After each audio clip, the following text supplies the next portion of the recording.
하나님 말씀 보겠습니다. 마가복음 6장 1에서 6절의 말씀입니다. 마가복음 6장 1절에서 6절까지의 말씀입니다.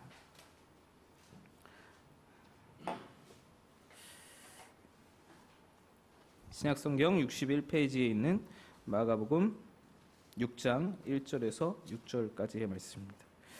한 절씩 교독하시겠습니다. 예수께서 거기를 떠나사 고향으로 가시니 제자들도 따르니라. 안식일이 되어 회당에서 가르치시니 많은 사람이 듣고 놀라 이르되 이 사람이 어디서 이런 것을 얻었느냐? 이 사람이 받은 지혜와 그 손으로 이루어지는 이런 권능이 어찌 됨이냐?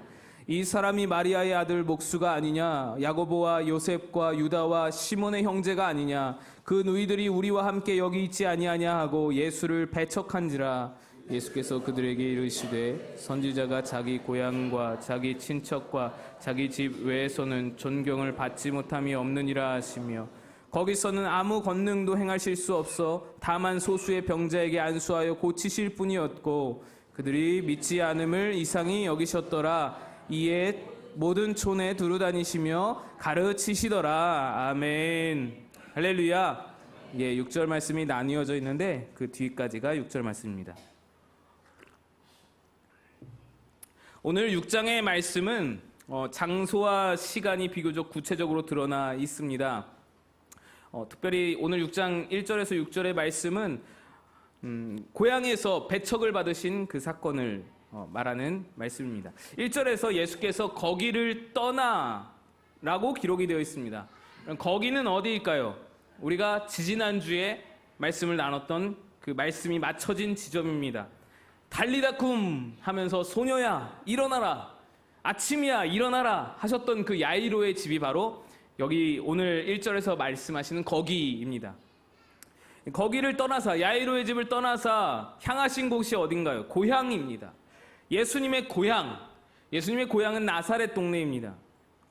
야이로의 집은 갈릴리 해변 가버나움 근방이었고 그곳에서 남서쪽으로 또 좀 떨어진 곳에 나사렛이 있습니다. 예수님은 고향 나사렛에 오셔서 안식일에 그 회당에서 설교를 하셨습니다. 설교도 하시고 병자들도 고쳐주시면서 그렇게 보내고 계셨습니다. 예수님께서 설교하시고 병자들을 고쳐주시자 사람들의 반응이 2절에 나옵니다. 2절 여러분 한번 보시면 많은 사람이 듣고 놀라 이르되 이 사람이 어디서 이런 것을 얻었느냐?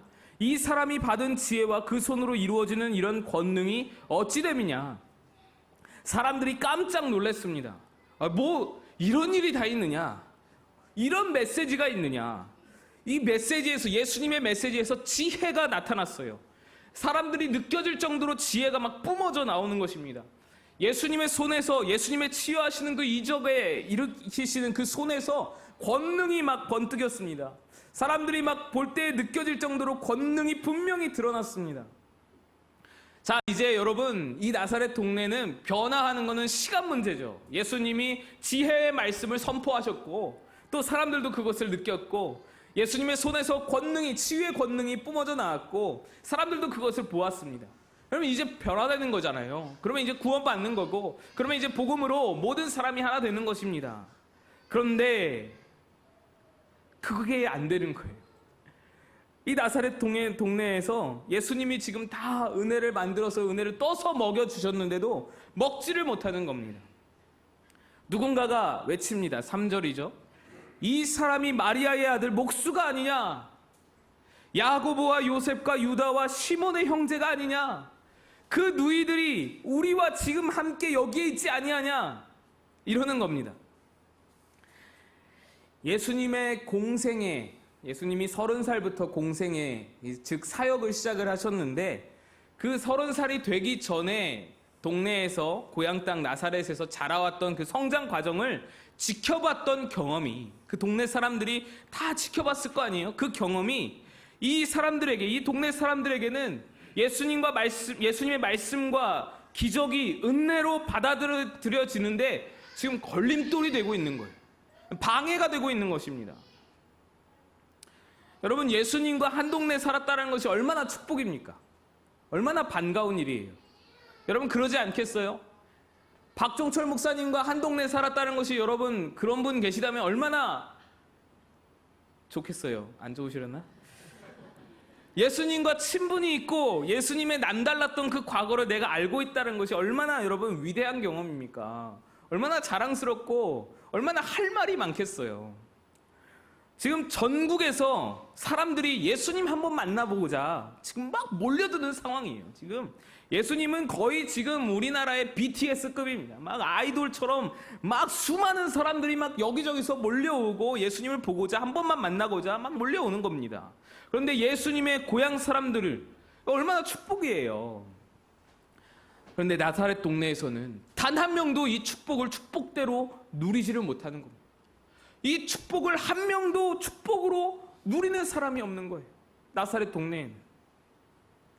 심지어는 우리가 이전에 마가복음 3장에서 봤었습니다. 이 말씀을 봤는데 예수님이 미쳤다라는 소문이 돌 때에 그 가족들도 예수님의 형제 자매와 어머니마저도 예수님을 오해하고 예수님을 미쳤다라고 오해하고 귀신이 들렸다라고 심지어는 오해하고 예수님을 집에 데리고 가려고 그렇게 했었던 그것을 말씀을 본 적이 있습니다. 여러분 얼마나 안타까운 일인가요? 얼마나 안타까운 일이에요. 그의 메시지는 분명히 특별하고도 놀랄만한 메시지였습니다. 그로 인해서 믿음이 생기고 주를 따르고 그런 무리가 생겨야 하는데 그러기는커녕 고향 어른이고 또 고향 선배고 예수를 어려서부터 봐왔고 그 하는 모든 경험들의 장벽에 막혀서 다 튕겨져 나가는 거예요. 예수님께서 6절에 오늘 말씀 6절에 이렇게 말씀합니다. 그들이 믿지 않음을 이상히 여기셨더라. 예수님이 이상히 여기셨다라는 것은요, 예수님이 당황하셨다라는 뜻이 아니고요, 예수님이 매우 안타까워하셨다라는 말씀입니다. 매우 안타까워하셨다. 가슴이 아프셨다라는 거예요. 그 정도로 예수님은 당신의 고향 땅 나사렛을 향해서 정성을 다 쏟으셨고 말씀을 전하시고 병자들을 치유하기를 원하셨는데 그들은 예수님을 배척하는 거예요. 배척하는 거예요. 여러분 이 나사렛 사람들이 예수님을 배척한 이유를 두 가지로 요약해 볼 수 있습니다. 우리 두 가지 이 나사렛 사람들의 마음을 통해서 우리가 교훈을 얻을 수 있습니다. 첫째는 교만입니다. 내가 저 사람 꼬맹이부터 봤는데 나보다 별스러울 거 없을 것 같은데 그런 마음인 거죠. 그 꼬맹이가 그 옆집에 그 꼬맹이가 나를 가르치냐? 그 꼬맹이가 나를 지금 내게 설교를 하나? 그 마음속에서 이게 부대끼는 거예요. 내가 아는 예수란 자는 목수인데 몇 년 전까지 그 대패질하던 그 청년이 나를 가르쳐? 이게 받아들여지지가 않는 거죠. 여러분 우리도 마찬가지입니다. 굉장히 직접적인 예인데 말씀드리기 그냥 한번 말해 볼게요. 여러분에게 정말로 직접적인 예시인데 우리 김재국 장로님 아드님이신 김홍석 강도사님이 설교를 하세요. 그리고 똑같은 본문, 똑같은 주제, 똑같은 말씀으로 박종철 목사님이 또 설교를 하세요. 여러분 두 설교에 똑같이 은혜를 받으실 자신이 여러분 있으신가요? 어떠세요?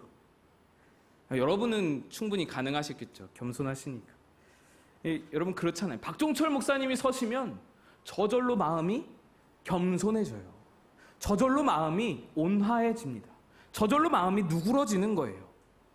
근데 우리 교회 출신 전도사님 이렇게 서시면 어때요? 옛날 생각나죠. 아, 내가 유년부 때 반사였어요. 내가 중등부 때 부장이었어요. 내가 저 친구 기저귀 타고 다닐 때부터 내가 다 봤어요. 여러분 그럼 어때요?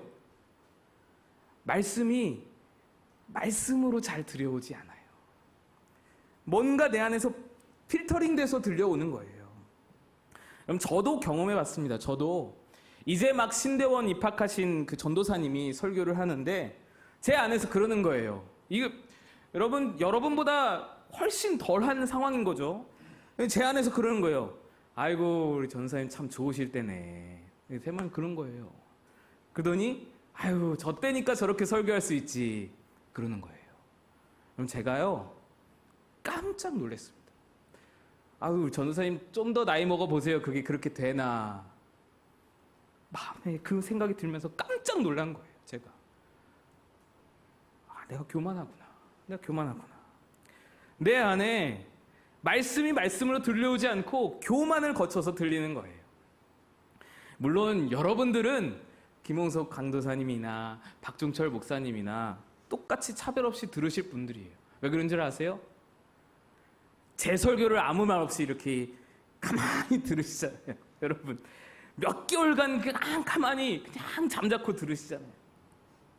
제가요 올해 들어서 뭐 이 예배 저 예배 이렇게 합치면은 거의 한 200번 정도 설교를 했거든요.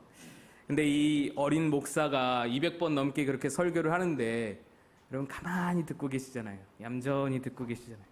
제가 얼마나 이게요 감사한 줄 아세요, 여러분? 저요 각오하고 왔습니다. 단에 서면서 정말 여러 번 각오했어요. 제가 예전에 청년부 맡았을 때요, 청년부 맡자마자 얼마 지나지 않아서 목사님 설교 그렇게 하지 마세요. 청년이 찾아와서는 그러는 거예요. 그리고는 좀 있다가 또 다른 청년이 와서는 목사님 설교에는 복음이 없어요. 그러는 거예요. 여러분 제가 뭐 험한 말 하거나 막 뭐 이상하게 설교하고 그런 게 아니었어요. 그냥 이전 목사님과 스타일이 달라서 뭐 선교 얘기 안 한다고 또 뭐 복음 얘기가 없다고 이제 저한테 그렇게 말씀을 하시는 거예요. 뭐 말씀도 아니에요. 저보다 10살이나 어린 친구였고 한 분은 뭐 한 3-4살 어린 청년이었으니까요. 저한테 그러는 거예요. 제 설교가 틀렸다라는 거예요. 저에 대해서 뭐 제가 뭐 그에 대해서 뭐라고 그러겠어요. 미안합니다. 죄송합니다. 미안하다고. 제가 잘 경험을 못 해봐서 그랬다고. 미안하다고. 내가 부족해서 그렇다고. 내가 앞으로 더 발전하겠다고 지켜봐 달라고 그랬어요. 제가요 그런 청년부에서 그런 경험을 하고 오니까 청년들이 그런데 어른들은 얼마나 도와줄까? 솔직히 그런 마음이 있었어요. 얼마나 긴장이 됐겠어요, 여러분. 딴 데서도요, 여러분 이 정도 기간만큼 설교하면요 설교에 대해서 여러 소리 나올 거예요. 목사님 설교 그렇게 하지 마세요. 이 정도 말은요 제가 들을 각오 하고 있었어요. 근데 여러분 제가 여러분을 몰랐던 거죠. 6개월 동안 한 분도 저에게 그런 말씀, 그런 비슷한 뉘앙스의 말씀도 한 분도 안 하시는 거잖아요. 내색도 안 하시는 거잖아요. 딴 데 같으면 10번도 넘게 들었을 거예요. 근데 여러분 생각해 보세요. 매번 매 시간마다 매 설교마다 여러분이 은혜가 충만해서 그런 말씀 안 하신 거 아니잖아요. 제가 아닌 거 다 알아요. 여러분도 설교 들으시면서 아이고 이승현 목사님 참 어리시다 이런 생각 들으실 때 있잖아요. 이런 말 들으신 적 있을 거예요. 제가 느껴도 실수다 싶을 때가 있는데 아이고 아직 어려서 저런 말씀하시지. 그런 적 여러분 왜 없으시겠어요? 저랑 연배 차이가 이렇게 나시는데 장로님들 저랑 연배 차이가 반세기인데 반세기. 여러분 그런데 이런 생각들 드실 때 뭐 그것마저 여러분 없으시다면 여러분 정말로 겸손의 왕이시고 그런 생각들이 있으실 때 여러분 그냥 넘어가시잖아요. 다 넘기셨잖아요. 그래도 하나님 말씀 한번 찾아보자. 버릴 건 버리더라도 하나님 말씀은 걷어들여야지. 그런 마음으로 여러분 들으시는 거잖아요. 여러분 그게 겸손인 거예요. 이게 바로 겸손입니다. 이게 바로 겸손이에요. 제가 여러분의 그 마음을 이렇게 깨닫는 순간, 이 겸손을 깨닫는 순간 얼마나 감사한지, 얼마나 감사한지. 눈물이 핑 돌더라고요. 얼마나 고마운지. 그러면서 막 용기가 나고요. 막 힘이 나는 거예요. 우리 마곡 꿈꾸는 교회 성도들이 나를 참 부족하고 연약하고 별것 없는 설교자인데 정말로 좋은 훌륭한 설교자로 키워가시는구나. 우리 성도들이 지금 이것저것 너무 불완전하고 부족한데 성도들이 이렇게 잘하게 하시는구나. 용기를 북돋아 주시는구나. 여러분 제가 모르지 않습니다. 다 압니다. 제가 여러분이 참으시면서 들어주시는 거 제가 다 알아요. 근데 여러분 제가 알아주는 건 별로 중요한 거 아니죠. 제가 아는 거 별로 중요하지 않아요. 우리 하나님이 여러분들 그 마음 다 아시는 거예요. 우리 하나님이 다 보고 계신 거예요. 여러분들 설교 들으시면서 그런 여러 가지 복잡한 마음들이 들더라도 그래 하나님 말씀 내가 받아들여야지 하는 그 마음들, 그 겸손함들 주의 종이 좀 부족해도 겸손으로 애써서 하나님의 말씀을 사모하는 그 마음들 하나님이 다 보고 계시는 거예요. 우리 하나님이 얼마나 기뻐하실까? 우리 하나님이 이 마음들을 보시면서 얼마나 좋아하실까? 여러분, 우리 교회의 은혜가 충만할 수 있는 이유는요, 말씀이 뭐 특별해서? 아니에요. 그런 거 아니에요. 여러분이 겸손히 들으시니까 이 은혜가 넘치는 것입니다. 이게 예수님 말씀하신 좋은 밭이에요. 이게 예수님이 말씀하신 좋은 밭의 비유, 그 말씀이에요. 여러분, 오늘 말씀을 보세요. 겸손히 듣지 않으면요, 아무리 대단하신 예수님이 와서 설교를 해도 은혜가 안 되는 거예요.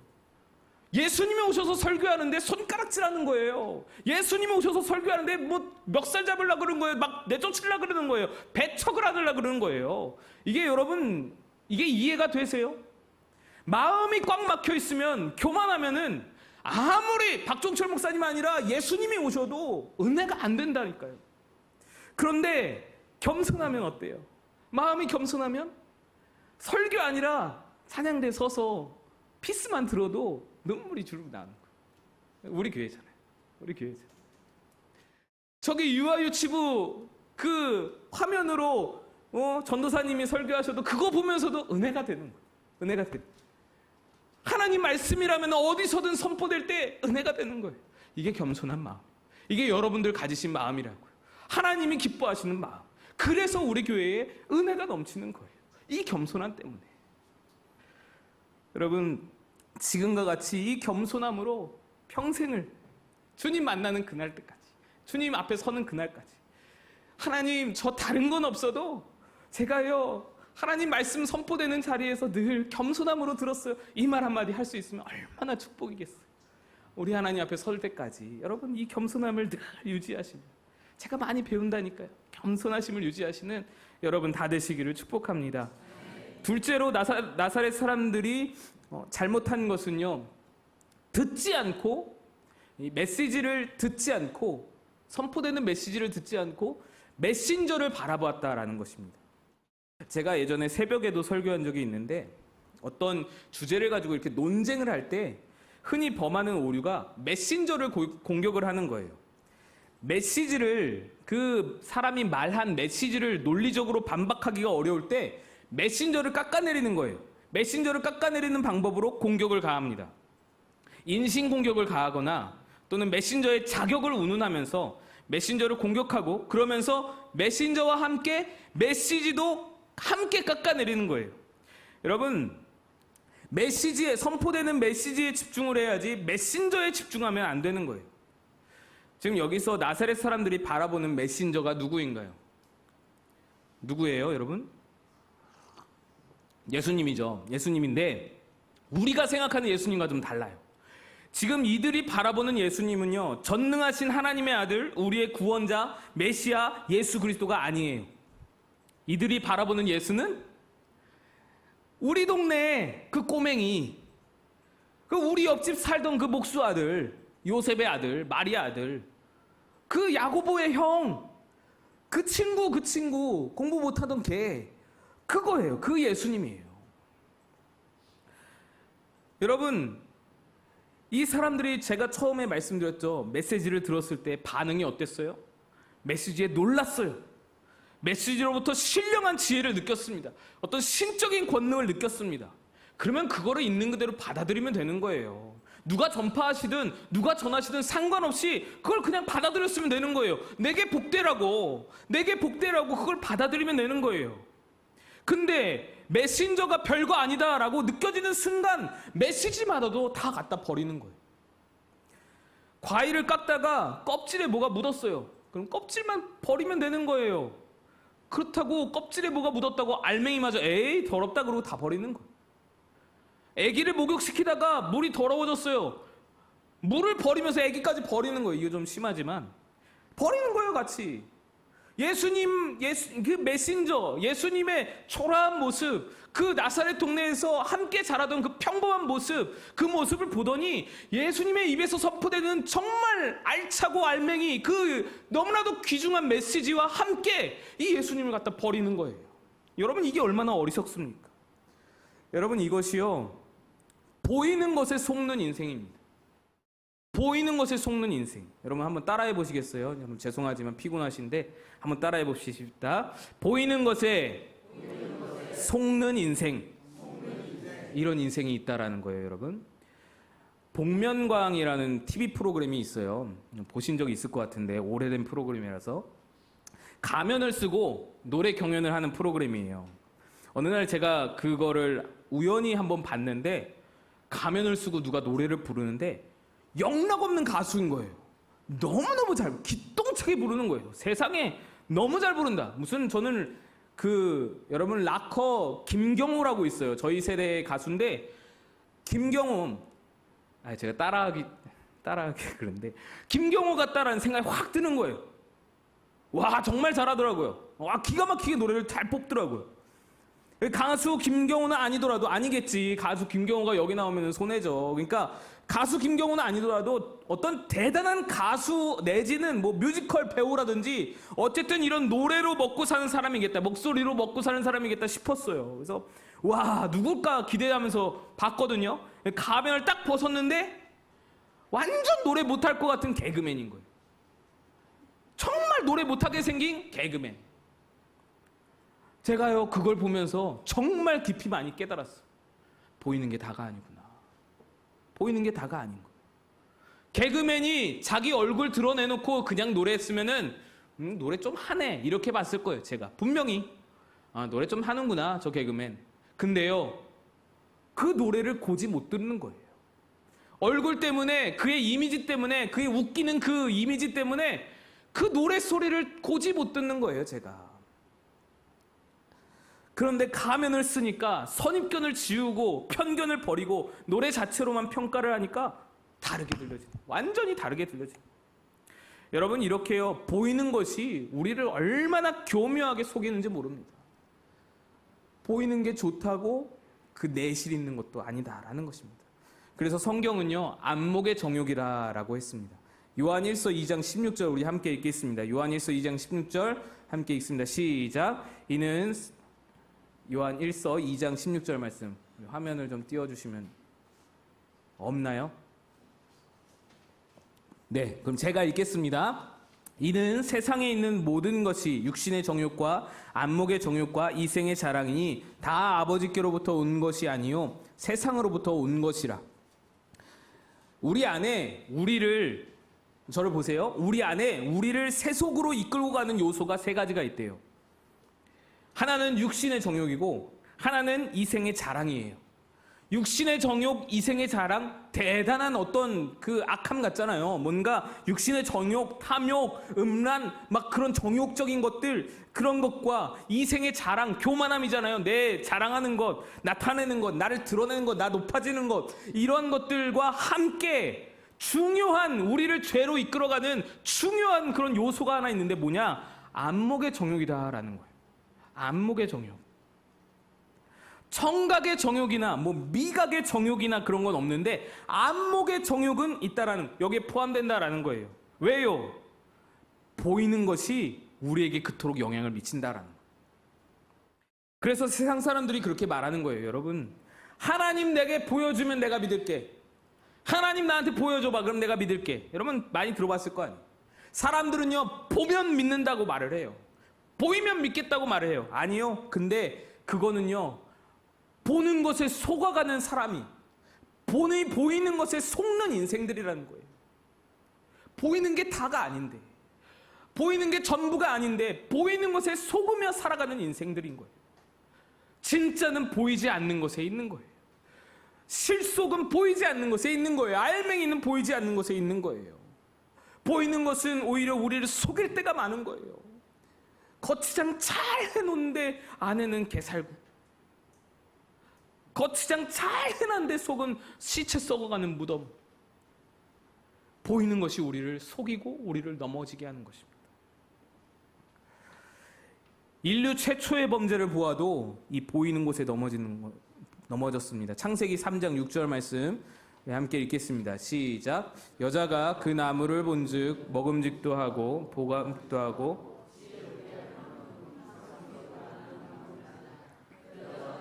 매를 따먹고 자기와 함께 있는 남편에게도 주매 그도 먹은지라. 아멘. 창세기 처음 인류가 죄를 범하는 장면입니다. 하와가 선악과를 따먹었죠. 동산 중앙에 있는 선악과를 따먹습니다. 근데 그 선악과를 따먹기 전에 오늘 3장 6절 창세기 3장 6중에 나오는 말씀이 그 나무를 본즉 했습니다. 죄 짓기 직전에 본 거예요. 본 게 죄 짓는 그 통로였던, 입구였던 것이에요. 나무를 본즉이라고 합니다. 인류 최초의 범죄는 바라봄에서 시작한 거예요. 눈으로 본 데서 시작한 거예요. 그리고 또 그 다음에 이렇게 나오죠. 보암직도 하고, 열매가 보니까 보암직하다라는 거예요. 볼만하다는 거예요. 잘생겼다라는 거예요. 탐스럽다라는 겁니다. 안목의 정욕이 우리를 미혹하는 과정을 잘 보여주는 그런 사건이 바로 선악과 사건입니다. 다 안목의 정욕이 적용된 거예요. 안목의 정욕이 다 이렇게 관여를 한 겁니다. 여러분, 이렇게 안목의 정욕은 우리를 죄로 이끌어 가는데, 그래서 보이는 것에 속아 넘어가고 그렇게 넘어지는 것이 우리 인간인데, 근데 이와는 대조적으로 하나님은 외모가 아닌 중심을 보십니다. 사무엘상 16장 7절의 말씀, 여러분 잘 아시는 말씀입니다. 함께 읽겠습니다. 시작. 여호와께서 사무엘에게 이르시되 그의 용모와 키를 보지 말라. 내가 이미 그를 버렸노라. 내가 보는 것은 사람과 같이 아니하니 사람은 외모를 보거니와 나 여호와는 중심을 보느니라 하시더라. 하나님은 인간의 눈으로 볼 수 없는 것을 본다라는 겁니다. 우리는 보이는 것에 집착하는데 하나님은 보이지 않는 것을 본다라는 거예요. 여러분, 이것은 너무나도 중요한 말씀입니다. 우리의 겉모습, 우리의 보여지는 것 중요하죠. 교회에 올 때 그래서 우리 예쁘게 하고 오잖아요. 옷도 바르게 입고 화장도 예쁘게 하고 머리도 감고 깔끔하게 하고 오는 거잖아요. 이 보이는 것도 중요해요. 그런데 하나님이 진짜로 바라보고 계시는 것은 우리의 중심이다라는 것입니다. 여러분, 이것에 여러분 정말로 마음에 주의를 기울이시기를 부탁드립니다. 하나님은 우리의 중심을 바라보십니다. 여러분의 한 사람 한 사람의 중심을 바라보고 계시는 거예요. 근데 우리 사람은요, 중심을 보지 못하죠. 우리 사람은요, 속일 수 있습니다. 그래서 우리 사람들은 다 속일 수 있는 거예요. 중심이 썩어져 가고 있는데 그럴듯하게 할 수 있는 거예요. 우리 사람들은. 그래서 여러분, 우리는 겉모습에 속기도 하고 속이기도 하고 하는 거예요. 중심은 하나님만 보시고 계신 거예요. 여러분, 우리는 중심을 못 보잖아요. 중심을 못 봐요. 그럼 어떡하나요, 우리는? 중심은 못 보지만 보이는 것에 속지는 않을 수 있어요. 여러분 이걸 명심하시기 바랍니다. 우리가 기도로 깨어있으면은, 우리가 영적으로 깨어있으면은 중심은 우리가 못 봐요. 중심은 보지 못할 수 있어요. 그러나 보이는 것에 속지는 않을 수 있는 거예요. 그 보이는 것으로 말미암아 우리가 죄에 넘어지거나 보이는 것으로 말미암아 우리가 유혹에 빠지지는 않을 수 있다라는 것입니다. 우리 안에서 작동하는 영감이, 우리 안에서 작동하는 영역이 그 보이는 것들로 말미암아 우리를 미혹하는 것들로부터 우리를 지킬 수 있다라는 거예요. 기도하면, 하나님께 깨어있으면, 성령이 충만하면 우리의 눈으로는 보지 못하지만 영적인 눈으로 그것들을 느낄 수 있는 그런 어떤 영감이 우리 안에 있다라는 것입니다. 여러분들이 다 이 말이 굉장히 어렵죠. 뭐 영감이 어떻고, 뭐 영혼이 어떻고, 여러분 굉장히 어렵죠. 근데 여러분 다 실제로 그것을 써먹고 살고 계세요. 여러분들을 한번 저기 어디 이단 집회에 한번 데려다 놔보면요, 여러분들 다 느낍니다. 이게 이상하다. 이게 다르다. 이게 이상하다. 다 느낀다니까요. 그게 여러분의 영혼이 느끼는 거예요. 여러분의 영감이 살아서 그 영을 느끼는 거예요. 이 속이는 영을 느끼는 거라니까요.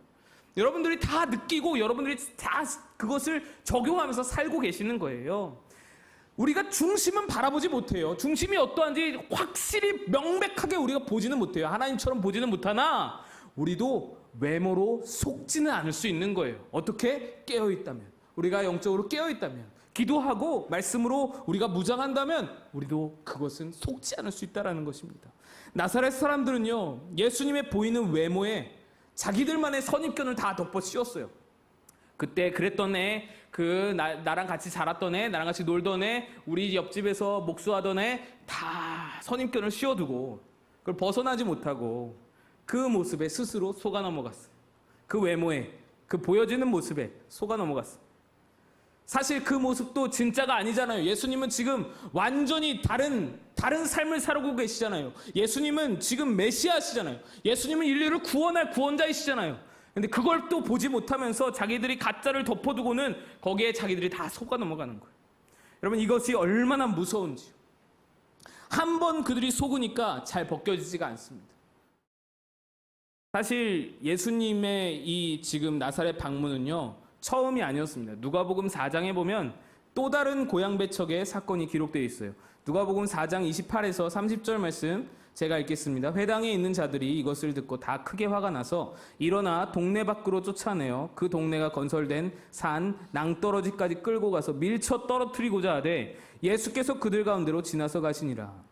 예수님이 공생애를 시작하자마자 바로 나사렛을 찾아가셨어요. 그 정도로 애정이 있으셨던 동네죠. 그런데 그때 나사렛 사람들이 예수님을 죽이려고 했습니다. 낭떠러지에 밀어 넘어뜨려서 끌고 가서 밀쳐 떨어뜨리고자 했습니다. 그들이 얼마나 교만했는지, 그들이 얼마나 완악했는지 잘 나타내 주는 것이죠. 여러분, 이때도 이 모든 분노와 이 모든 배척이 시작된 것이 한마디 말이었어요.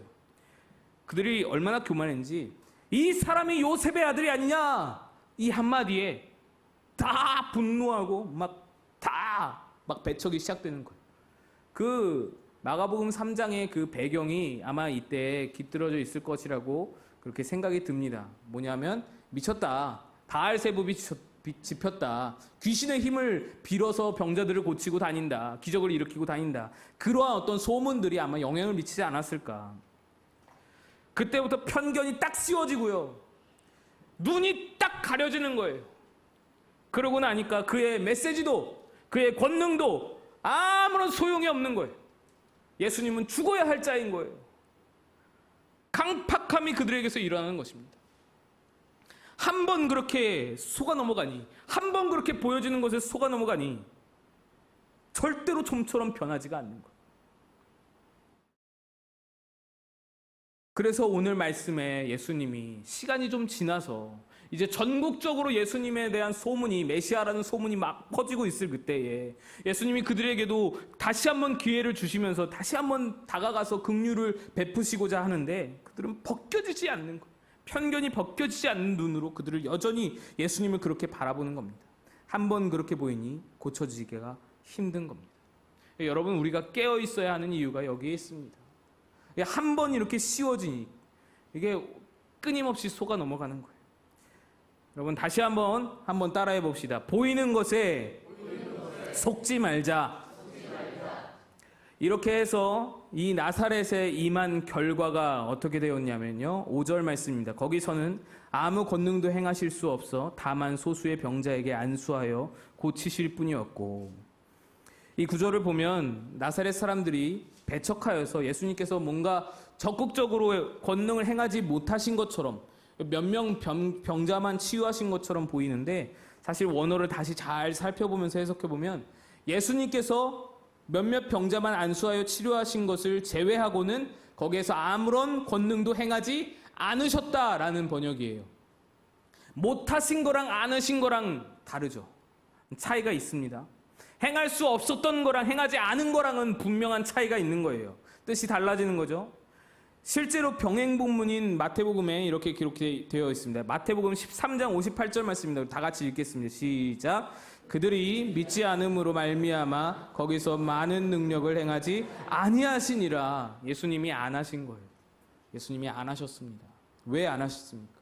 여러분, 이 얼마나 손해예요. 큰 손해죠. 얼마나 큰 손해예요. 지금 온 동네에서 지금 예수님 한번 모시기가 얼마나 어려운데, 예수님 한번 초청하기가 얼마나 어려운 일인데, 이 큰 축복을 스스로 그것도 2번이나 걷어찬 거예요. 예수님이 더 이상 권능을 행하지 않으셨어요. 왜 그런가? 그들이 원치 않았기 때문에, 그들이 받아들이지 않기 때문입니다. 그들이 믿지 않고 그들이 거부하기 때문이었습니다. 여러분, 제가 사역하면서 경험한 하나님은요, 스스로 만문을 굳게 닫고 거절하는 자에게는 절대로 어떠한 역사도 일어나지 않는 것을 제가 여러 번 경험해봤습니다. 하나님이 안 주시는 게 아니에요.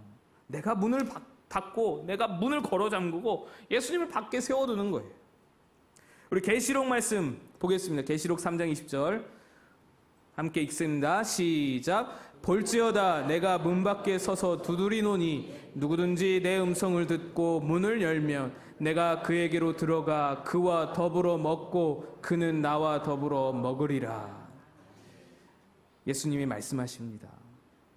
예수님을 어느 지역보다 가장 먼저 알았던 이 경험들이 축복이 되어 수 있었던 것인데 그들은 그 경험을 오히려 교만으로 바꾸었고 그 축복을 오히려 오만으로 바꾸었고 그 교만으로 말미암아 불신과 배척으로 이어졌고 그로 인해서 축복의 땅이 큰 축복의 땅 나사렛이 복음이 전파되지 않는 예수님을 문 앞에 두고도 문을 열어주지 않는 그런 저주의 땅이 되어버리고 마는 것입니다.